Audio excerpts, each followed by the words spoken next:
Hello, welcome to my channel. আমি প্রীতি। আমি তোমাদের সাথে আমার কোয়ার্টারের ভিডিও শেয়ার করি।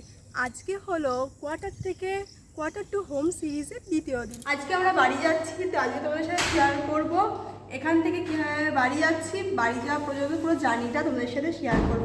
এখন আমরা পুরো রেডি, 6টা বাজতে চলো। এই যে জিনিসপত্র সব প্যাকিং হয়ে গেছে, 6টার সময় গাড়ি আসবে। তো চলো নিচে যাই, দেখা যাক। প্যাকিং, এই কোয়ার্টার থেকে বাড়ি যাওয়ার জন্য তেমন কোনো প্যাকিং লাগে না আমাদের। প্যাকিং তো হয় বাড়ি থেকে কোয়ার্টারে আসার সময়। এখন শুধু ব্যাগ নিচ্ছি আর খালি বোতল, প্যাকেট এইসব নিচ্ছি, যাতে আসার সময় ব্যাগ ভর্তি করে নিয়ে আসি। তোমরা যারা বাইরে থাকো তারাও কি এমনটাই করো? আমাকে একটু জানিও তো। আর এই দেখতে পাচ্ছ ঘরে সমস্ত জিনিস আমরা একদিকে গুছিয়ে নিয়েছি। তারপরে বেরিয়ে পড়লাম। মোটামুটি এই গাড়িটা ছিল মানে আমরা 5:30 পৌনে 6টার দিকে বেরিয়েছি, মনে নেই। তো একবার বিল্ডিংটাকে টাটা করলাম, তারপরে আমরা দুজনে বাইরে বের হলাম। তো বেশিরভাগ ট্রলি ওই টানে, এখন তো ফাঁকা আছে, এখন ওই টানছে। আসার সময় ওই টানে, তো আগে আগে যাচ্ছে। আমি তোর লম্বা লম্বা পায়ের সাথে জোরে জোরে হাঁটতে পারছি না, সেই জন্য দূরেই থাকছি। আচ্ছা, এই ভিডিওটা শুধুমাত্র না আমাদের জন্য না, আমার ভবিষ্যৎ যে মানে আমি যে 10 বছর পর না আমি এই ভিডিওটা দেখবো আর এই কথাগুলো মনে পড়বো, এই জন্য কিন্তু ভিডিওটা বানানো। আমরা এখন ব্যাগিং পত্র নিয়ে চলে এসেছি বাসের কাছে।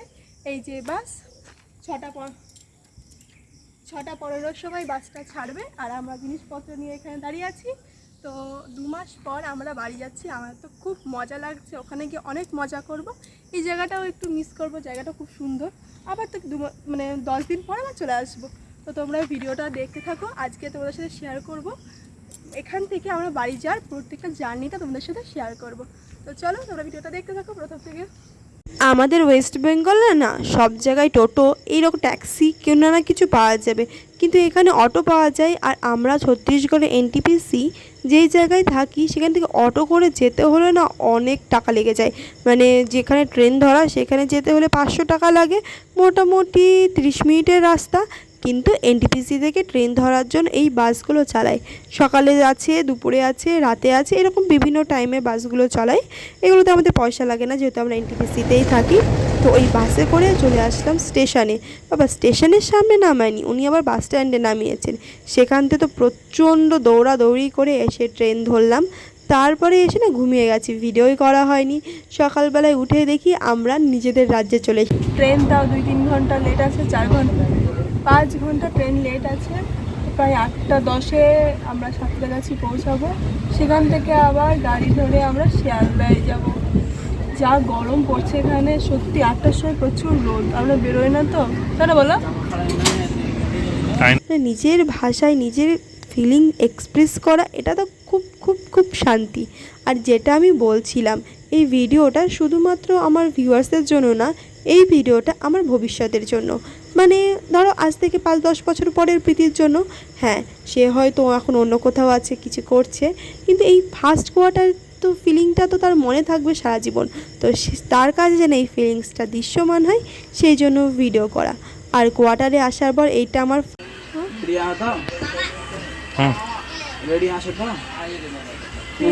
স্টেশনের আগে থেমে গেছে। আমরা ভাবছি এখান থেকে হেঁটে হেঁটে যাবো, তো হেঁটে হেঁটে যাওয়া কি ঠিক হবে না কি তোমরা জানিও। আর কোয়ার্টারে আসার পর এইটা আমার ফার্স্ট ছুটি। তো কি যে আনন্দ হচ্ছে কি বলবো, আমি তো খুব খুব খুব খুশি যে বাড়ি যাচ্ছি এতদিন পর। একটু রিফ্রেশ হয়ে যাব, তারপরে আবার এসে কোয়ার্টারে জমিয়ে কাজ করব। তো ওই প্রীতিও যখন বসে দেখবে এই বিষয়গুলো, তো তারও খুব ভালো লাগবে। তো ভাবছি সামনে কিছুদিন থেকে আমি তার উদ্দেশ্য করে কিছু ভিডিও বানাবো, যে এই ফার্স্ট কোয়ার্টারে আমি কি করলাম, যাতে আমি বিগত 5-10 বছর পর ফ্যামিলি নিয়ে বসে দেখতে পারি বা তাদেরকে বলতে পারি আমি এই জিনিসগুলো করেছি। কারণ আমি যদি করি না, ওরা দেখতে পাবে না, বুঝতে পারবে, শুনতে পাবে, কিন্তু তারা তো দেখতে পাবে না। তো সেই জন্য আমি নিজের জন্যই ভিডিওগুলো বানাবো, তাহলে বেশি উৎসাহ পাবো। যাই হোক, আমরা এই শিয়ালদা থেকে মানে হাওড়ায় নেমেছিলাম, কি শিয়ালদায় হাওড়ায় নেমেছিলাম মনে হয়, হাওড়া থেকে শিয়ালদায় যাব। তো তারপর আমরা ভুল বললাম, আমরা মনে হয় শালিমারে নেমেছিলাম, ওখান থেকে বাসে করে শিয়ালদায় এসেছি। আর শিয়ালদায় এই গলিটা, আমি তো কলকাতায় কিচ্ছু চিনতাম না, এখন মোটামুটি সবই চিনতে পেরেছি। আর শিয়ালদা এসেছি, আর ওখানে ও বললো চলো রাজুদার পরোটা খাই, এই জন্য আমরা রাজুদার পরোটা খেতে চলে এসেছি। আর রাজুদার পরোটা খেতে এসে না আমার খুব লজ্জা লাগছিল ভিডিও করতে। আমি বললাম তুমি কেন, আমি ভিডিও করছি। দেখো দূর থেকে আমি অল্প বিস্তর ছোটো ছোটো ছোটো করে ভিডিও করেছি। যাই হোক লজ্জা লাগছিল, ওরা বলছিল, আমি ভাবলাম যে বলি ভিডিও করব, কিন্তু যাই হোক করিনি। তো রাজুদার পরোটা নিয়ে আমরা স্টেশনে চলে এসেছি। আমরা গুগল ম্যাপে খুঁজে রাজুদার পরোটা খেতে গেছি। তো ভালো ছিল, খিদির পেটে তো আমার তো ভালোই লাগছে। তারপরে এখন আমরা দাঁড়িয়ে আছি শিয়ালদায় ট্রেন ধরবো বলে কৃষ্ণনগরে। তো যাই হোক একটা জিনিস হয়ে গেল আজকে, রাজুদার পরোটা খাওয়া। অনেক দিন ধরেই ভাবছিলাম ভাইরাল রাজুদার পরোটা। আর তারপরে এই আমরা চলে এসেছি এখন কৃষ্ণনগর স্টেশন। এখান থেকে আমাদের বাস ধরবো, আর বাস ধরে আমাদের বাড়ি।